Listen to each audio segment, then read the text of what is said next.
Halo Sobat Kebun yang hobi rebahan tapi pengen tetap produktif. Pernah nggak kalian lihat ban bekas tergeletak di pinggir jalan dan mikir, bisa nggak ya ini jadi sesuatu selain sarang nyamuk? Nah, hari ini kita bakal membedah sebuah aktivitas jenius yang menunjukkan cara menyulap ban bekas jadi pabrik tomat super lebat. Bayangkan, kalian bisa panen tomat segar yang melimpah tanpa perlu lahan berhektar-hektar. Cukup modal barang bekas dan sedikit perhatian ekstra.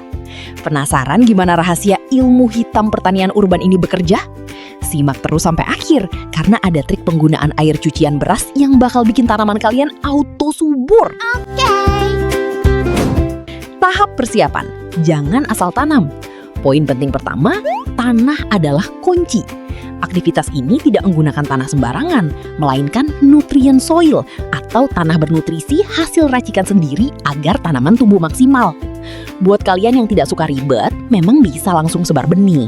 Tapi rahasia sukses di sini adalah dengan menyemai bibit terlebih dahulu selama kurang lebih 1 bulan.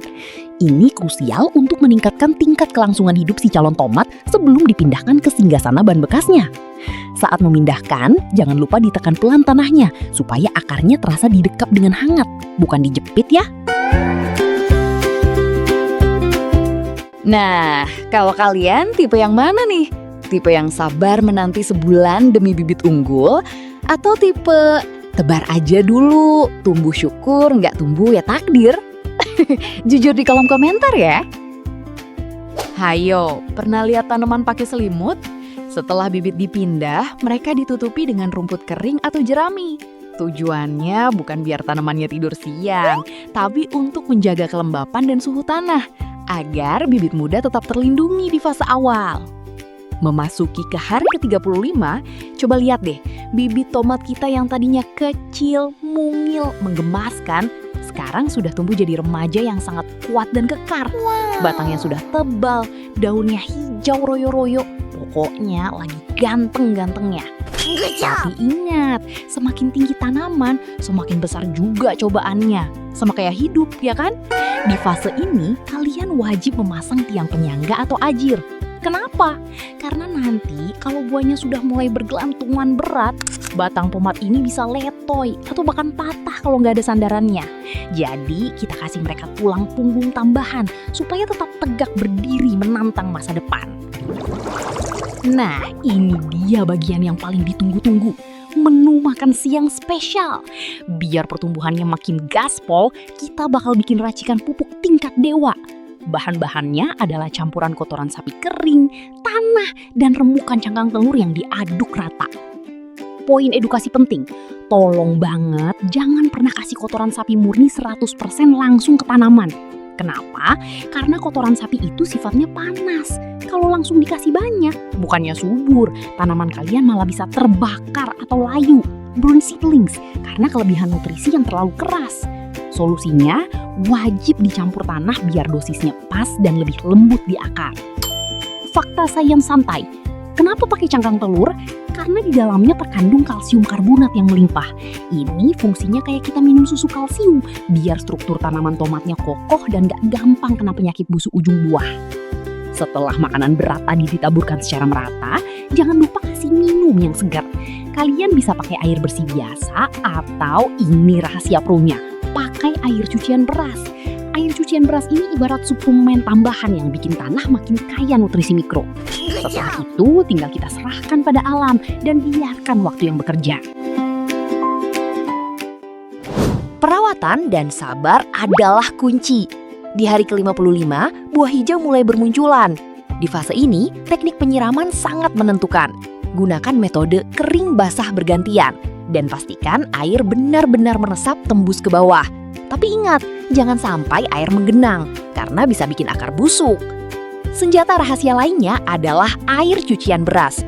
Ini adalah pupuk cair paling ramah kantong karena mengandung elemen mikro yang sangat lembut tapi efektif untuk pertumbuhan buah.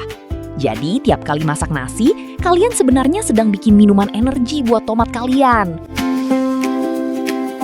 Waduh, coba lihat ini. Memasuki hari ke-80, tanaman tomat kita sudah bukan lagi sekedar tanaman hias di pojokan, tapi sudah bertransformasi menjadi hutan taman mini yang sangat rimbun dan subur. Kalau kalian ngumpet di baliknya, mungkin teman kalian gak bakal ngenalin lagi. Daun-daunnya sudah sangat lebat, menutupi ban bekas yang tadinya terlihat dominan. Di fase ini, kuncinya cuma satu, sabar. Ya, sabar itu emang berat, apalagi kalau melihat buah-buah tomat yang sudah besar, tapi warnanya masih hijau malu-malu kucing. Rasanya pengen banget buru-buru dipetik terus dibikin sambal ya kan? Tapi tahan dulu sobat, sebentar lagi kita bakal sampai di garis finish.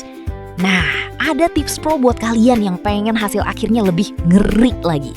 Menurut sumber kita, kalau kalian punya stok pupuk organik tambahan di rumah, ini adalah waktu yang tepat untuk memberikannya sedikit lagi. Kenapa? Nutrisi tambahan di fase akhir ini fungsinya seperti bensin balap yang bakal mempercepat proses pematangan dan pertumbuhan buah. Jadi, tomat kalian gak cuma besar, tapi juga bakal punya kualitas juara. Poin penting, jangan sampai lengah soal air di fase rimbun ini. Karena daunnya banyak, penguapan jadi lebih cepat. Pastikan tanahnya tetap lembab, tapi jangan sampai jadi kolam ikan ya. Coba deh kalian perhatikan layar. Puas banget gak sih lihat perubahan dari ban bekas yang kusam jadi tumpukan buah tomat yang rimbun begini? Siapa di sini yang tingkat kesabarannya sudah setipis tisu pengen langsung panen? Absen dulu di kolom komentar kalau kalian sanggup nunggu sampai warnanya merah merona. Akhirnya momen yang kita tunggu-tunggu tiba juga. Nggak terasa, 100 hari sudah berlalu sejak kita mulai berkenalan dengan ban bekas di pinggir jalan tadi. Coba kalian lihat layar sekarang.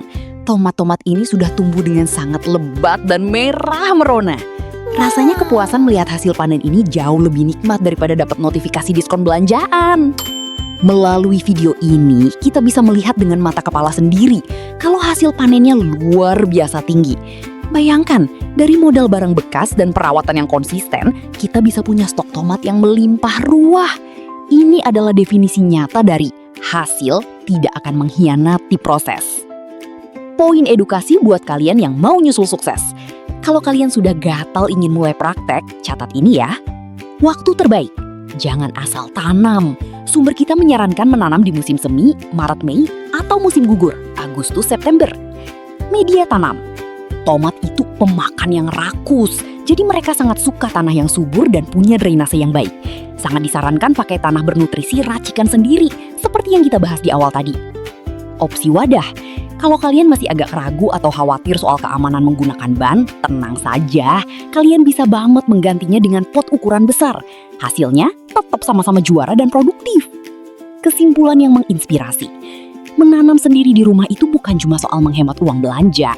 Ini adalah tentang menikmati proses, mengisi waktu luang dengan hal produktif, daripada cuma scrolling medsos sampai jempol keriting, dan merasakan kebahagiaan luar biasa saat menyantap buah hasil keringat sendiri. Percayalah, rasa tomat yang dipetik langsung dari pohonnya itu beda level sama yang ada di pasar. Gimana? Sudah siap menyulap halaman rumah atau balkon kalian jadi kebun tomat yang estetik?